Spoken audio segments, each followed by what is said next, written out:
प्रिय छात्रों नमस्कार। एनसीईआरटी गणित कक्षा 10वीं में आपका स्वागत है। आज हम लोग प्रश्नावली 3.1 का क्वेश्चन नंबर 3 सॉल्व करेंगे, जिस पे लिखा है 2 केजी सेब और 1 केजी अंगूर का मूल्य किसी दिन 160 रुपये था। एक महीने बाद 4 केजी सेब और 2 केजी अंगूर का मूल्य 300 रुपये हो जाता है। इस स्थिति में बीजगणितीय तथा ज्यामितीय रूपों में व्यक्त कीजिए। यानी कि उसने कहा कि अगर 2 किलो सेब और 1 किलो अंगूर का मूल्य किसी दिन 160 रुपये था और वही मूल्य अगर 4 दिन बाद उन्हीं सेबों का देखा जाए तो अगर 4 सेब और 2 अंगूर लिए हमने तो 300 रुपये हो जाता है। तो इस स्थिति को बीजगणितीय और ज्यामितीय रूपों में व्यक्त करना है। चलिए इस क्वेश्चन को सॉल्व करते हैं। सबसे पहले मान लेते हैं कि माना 1 केजी सेब का मूल्य तथा 1 केजी अंगूर का मूल्य क्या है। ठीक है, तो लिखते हैं कि माना 1 केजी सेब का मूल्य बराबर x रुपया तथा 1 केजी अंगूर का मूल्य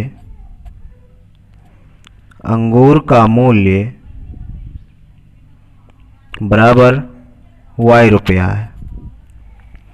अब उसने कहा प्रथम स्थिति में कि अगर 2 किलो सेब और 1 किलो अंगूर खरीदे जाएं तो 160 रुपये के मिलते हैं। तो लिखते हैं प्रथम स्थिति।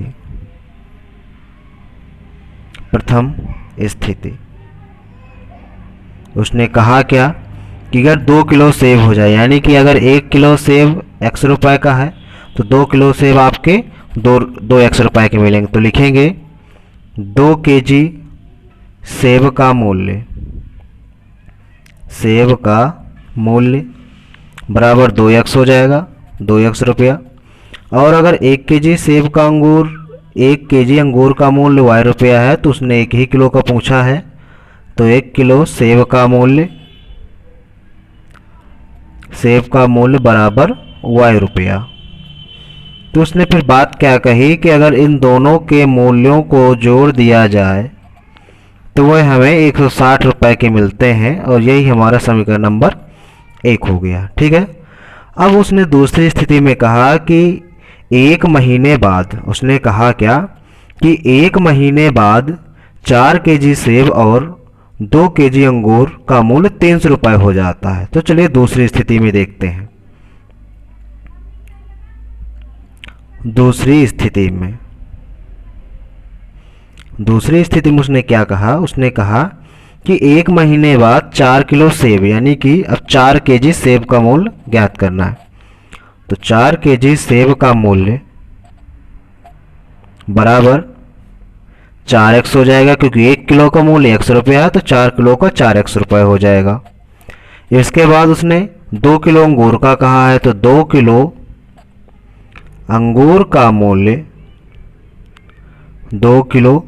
अंगूर का मूल्य बराबर कितना हो जाएगा, 2y रुपया, क्योंकि 1 किलो अंगूर का मूल्य y रुपया है, ये लिखा है। तो 2 किलो अंगूर का मूल्य 2y रुपया हो जाएगा। अब अगर इन दोनों के मूल्यों को जोड़ दिया जाए, यानी कि अगर हमने 4 किलो सेब और 2 किलो अंगूर खरीदे तो हमें कितने रुपए के मिले, हमें मिलते हैं 300 रुपये के। ये हमारी समीकरण नंबर 2 हो गया। अब करना क्या है, सबसे पहले उसने कहा है कि इन दोनों को बीजगणितीय रूप में व्यक्त करो। तो लिखते हैं बीजगणितीय रूप में व्यक्त करने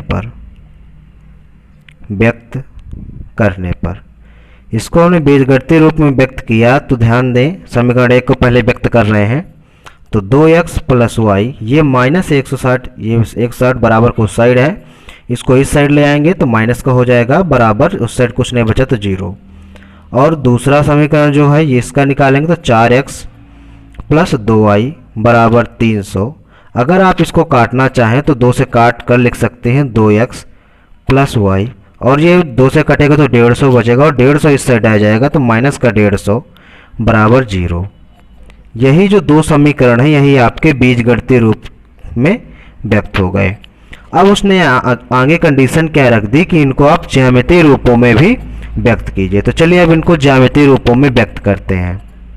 तो लिखेंगे ज्यामितीय रूप में व्यक्त करने पर अब देखें, सबसे पहले समीकरण फर्स्ट उठाएंगे, फिर समीकरण सेकंड उठाएंगे और इन दोनों से x और y के मानों की टेबल बनाएंगे। तो देखते हैं सबसे पहले जो पहला हमारा समीकरण क्या है, 2x प्लस वाई बराबर 160। तो इसको हम लिख सकते हैं, अगर हमें x की वैल्यू यहाँ से चाहिए, कि 2x बराबर 160 माइनस वाई। तो x बराबर हो गया 160 माइनस वाई बटे 2। अब इससे यहाँ से एक टेबल कंप्लीट करेंगे हम। तो टेबल क्या बनेगी चलिए देखते हैं।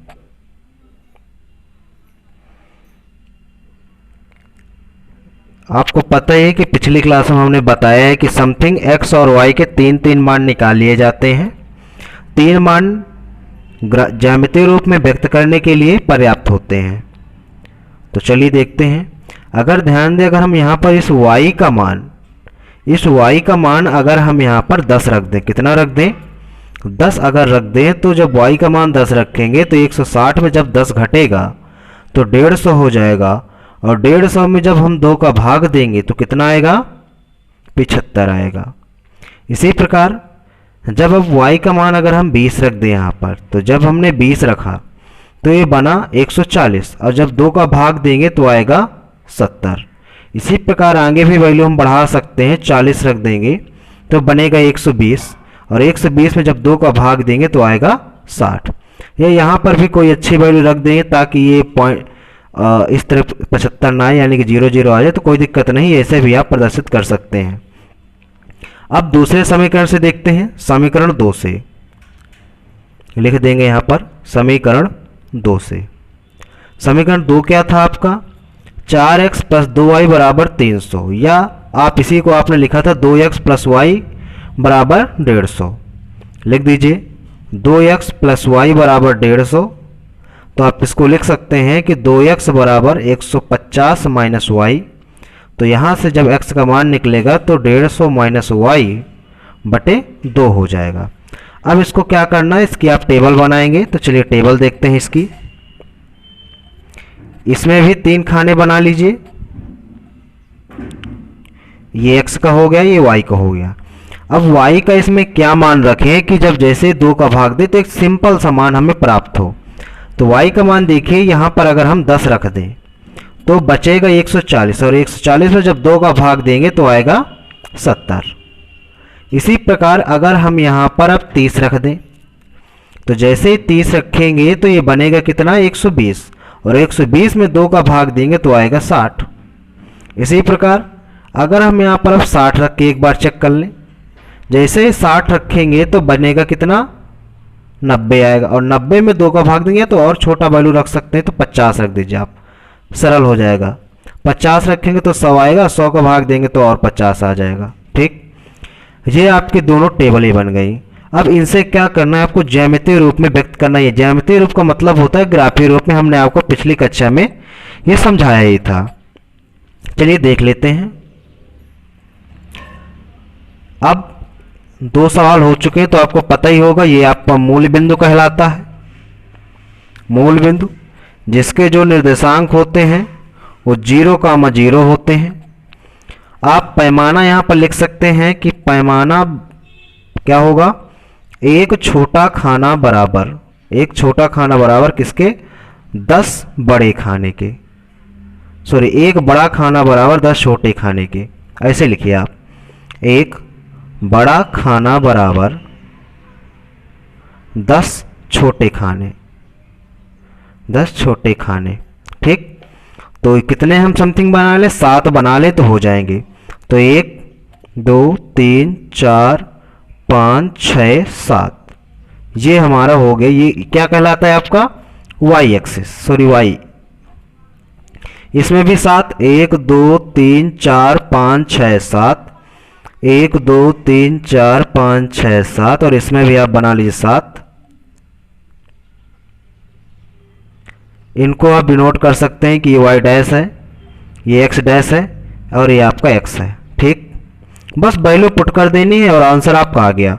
अब देखिए, अगर x का मान आप 75 जाएंगे तो 7 है, 7 5 75, यानी कि समथिंग यहाँ पर आएगा, और y में 10 जाना है तो पॉइंट आपका यहीं पर बनेगा। ठीक, आगे अब x में 70 जाना है, y में 20 जाना, तो ये 70 और ये 20, तो पॉइंट आपका यहाँ पर बन गया। ठीक, अब आगे क्योंकि 20 ये 70 ये, तो मिलाएंगे पॉइंट यहीं पर बनेगा। अगला 60 और 40, x में 60 गए और y में 40, तो y में जब 40 जाएंगे तो पॉइंट हमारा यहाँ पर बनेगा। तो देखिए इसका जो ये ग्राफ बन गया, ये हमारा इन तीनों बिंदुओं को मिला देंगे तो ऐसे बन गया। ठीक, अब इसी प्रकार हम इसको बनाएंगे। x में 10 जाना है, y में अब 70 जाना है, तो x में 10 गए, y में 70 गए, तो पॉइंट हमारा यहाँ पर बन गया। ठीक, अब जब x में 60 गए, y में 30 गए, x में 60 ये है, y में 30 आपका ये है, तो इसको मिलाएंगे तो समथिंग आपका यहाँ पर बनेगा। ठीक है, आगे दोनों में 50-50 जाना है, तो 1 2 3 4 5 ये है और 1 2 3 4 5 आपका ये है, यानी कि मैच कहाँ पर करेगा, आपको समझ में आ रहा होगा कि समथिंग ये यहाँ पर मैच करेगा। और अगर हम इन तीनों खानों को फिर से मिलाएं तो फिर से देखिए सीधी सरल रेखा आपकी प्राप्त हो गई। तो यही होता है आपका ज्यामिति निरूपण।